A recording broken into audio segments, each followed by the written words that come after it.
Hello friends, I'm going to be reading Romans 10 in the NIV, and it's in the section called Israel's Unbelief, and it kind of starts in the middle of the section, but it starts at Romans 10. Brothers and sisters, my heart's desire and prayer to God for the Israelites is that they may be saved. For I can testify about them that they are zealous for God, but their zeal is not based on knowledge. Since they did not know the righteousness of God and sought to establish their own, they did not submit to God's righteousness. Christ is the culmination of the law, so that there may be righteousness for everyone who believes. Moses writes us about the righteousness that is by the law. The person who does these things will live by them.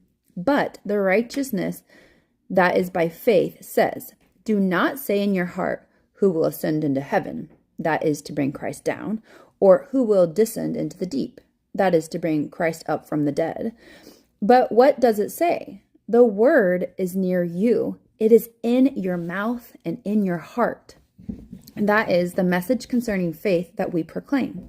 If you declare with your mouth, Jesus is Lord, and believe in your heart that God raised him from the dead, you will be saved. For it is with your heart that you believe and are justified, and it is with your mouth that you profess your faith and are saved. As Scripture says, anyone who believes in him will never be put to shame, for there is no difference between Jew and Gentile. The same Lord is Lord of all, and richly blesses all who call on him. For everyone who calls on the name of the Lord will be saved. How then can they call on the one they have not believed in? And how can they believe in the one of whom they have not heard? And how can they hear without someone preaching to them? And how can anyone preach unless they are sent? As it is written, how beautiful are the feet of those who bring good news. But not all the Israelites accepted the good news. For Isaiah says, Lord, who has believed our message?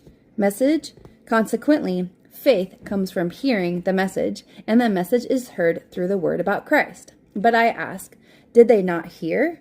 Of course they did. Their voice has gone out and into all the earth, their words to the ends of the world. Again I ask, did Israel not understand? First Moses says, I will make you envious by those who are not a nation.